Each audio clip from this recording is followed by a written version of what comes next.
Un prêtre est donné pour l'Église et pour le monde. Et donc c'est en Église que nous l'accueillons. C'est tout le sens, j'ai envie de dire, de la première étape de la liturgie, qui est l'entrée à travers la procession d'entrée.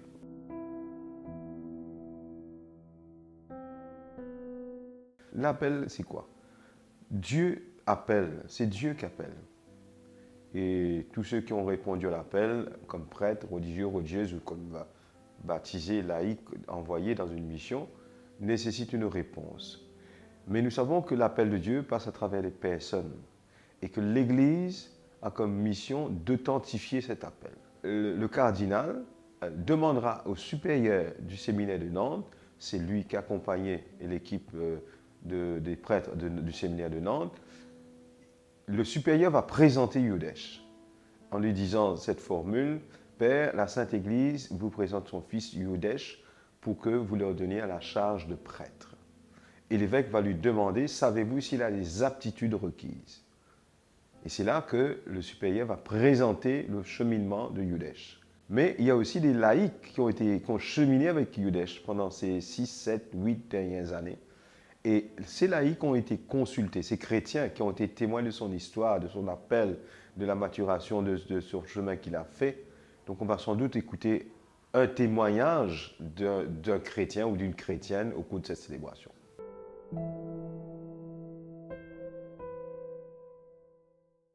Quel sens a cette parole de Dieu dans une célébration, entre autres celle d'une ordination? Parce qu'il faut savoir que tout appel est fondé sur la parole. Je suis sûr que si on demande les personnes qui ont été appelées, elles diront comment la parole a été fondatrice dans la vocation.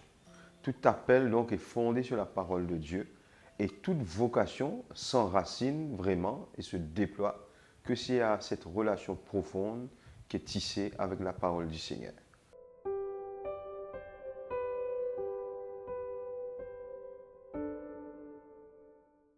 Juste après la liturgie de la parole, nous rentrons dans le rite de l'ordination proprement dit, c'est-à-dire la liturgie de l'ordination, qui commence par un dialogue entre l'évêque qui va ordonner Yudesh, et au fait, dans ce dialogue, Yudesh va s'engager. C'est l'engagement de l'ordinant à travers plusieurs questions qui vont lui être posées.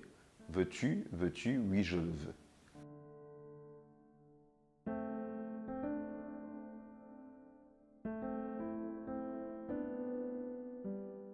Prostration, c'est-à-dire ce moment où l'ordinant, Yudesh, va s'allonger et toute l'assemblée va chanter la litanie des saints. Ce geste de la prostration a un sens dans l'Église, c'est un geste d'abandon total à Dieu. Il s'en remet au Seigneur et puis il en remet sa vie dans les mains du Seigneur. Et puis c'est une attitude d'humilité et de service, on laisse le Seigneur prendre possession de nous. Donc on invoque les saints pendant la prostration, comme pour demander aux saints, à ceux et celles qui nous ont précédés, d'intercéder pour lui et de le soutenir dans son ministère.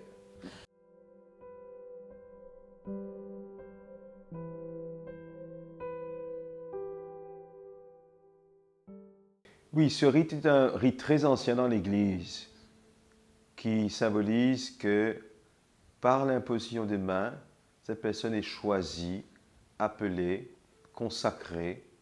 C'est un geste qui manifeste aussi la force de l'Esprit Saint qui est reçu. Alors dans cette célébration, donc, ce geste d'imposition des mains, c'est d'abord l'évêque qui va le faire en imposant les mains sur Yudesh, sur sa tête, mais aussi les autres prêtres vont imposer les mains sur la tête de Yudesh. Pourquoi? Parce que Yudesh n'est pas prêtre seul. Et on ne devient pas prêtre seul. On rentre dans l'ordre des prêtres. C'est tout le presbytérium qui va accueillir ce don que l'Église fait dans la personne de Yudesh comme prêtre. Donc l'imposition des mains qui symbolise ce rite essentiel, avec l'imposition des mains et la prière d'ordination qui suit, c'est le rite essentiel de l'ordination. J'ai envie de dire que c'est le moment le plus important de la célébration. Parce que cette imposition des mains va être suivie juste après par la grande prière d'ordination que l'évêque va dire seul, les prêtres imposant les mains avec lui. Yudesh ayant été ordonné de par l'imposition des mains de l'évêque, reçoit maintenant l'habit, le vêtement liturgique qui signifie qu'il est prêtre. Bien sûr, il a l'aube sur lui. Mais l'aube, nous savons, a comme signification le vêtement de notre baptême.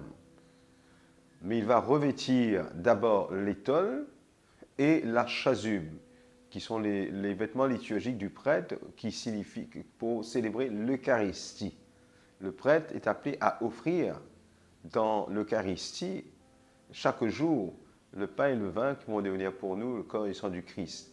Et donc en revêtant l'aube et l'étole, il signifie comment justement au cœur de son ministère, c'est l'Eucharistie qui est appelée à être la source de pour nourrir sa vie, mais aussi qui est pour la communauté la source et le sommet de la vie chrétienne d'une communauté. Donc on va lui remettre l'étole, un prêtre sans doute, deux prêtres vont lui remettre son étole et une chasuble qu'il va revêtir.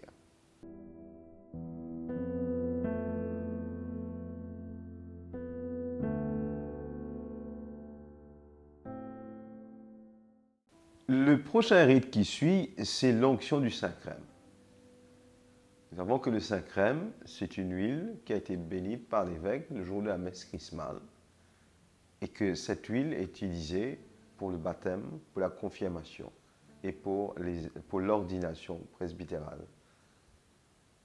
L'onction, le mot onction vient du verbe oindre, oint, qui veut dire messie.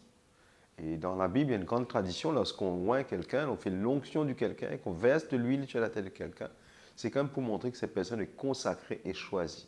Donc, l'évêque va faire l'onction du Saint-Crème dans les mains de Yudesh, qui manifeste justement la force de l'esprit qu'il a besoin aussi de recevoir pour pouvoir vivre son ministère chaque jour.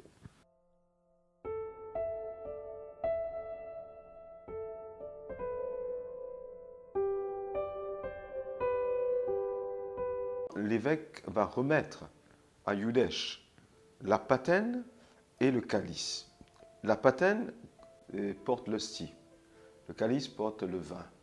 C'est avec le pain et le vin qu'il va célébrer l'Eucharistie chaque jour pour offrir, faire la vie du monde et pour que ce pain et ce vin deviennent le corps et le sang du Christ.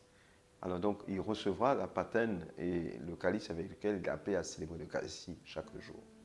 Après la remise de la patène et du calice, eh bien, vient le moment où Yudesh est accueilli par l'évêque lui-même en personne à travers le baiser de paix qu'ils vont s'échanger et aussi à travers le baiser de paix qu'il va échanger avec les prêtres maintenant faisant partie du presbytérium.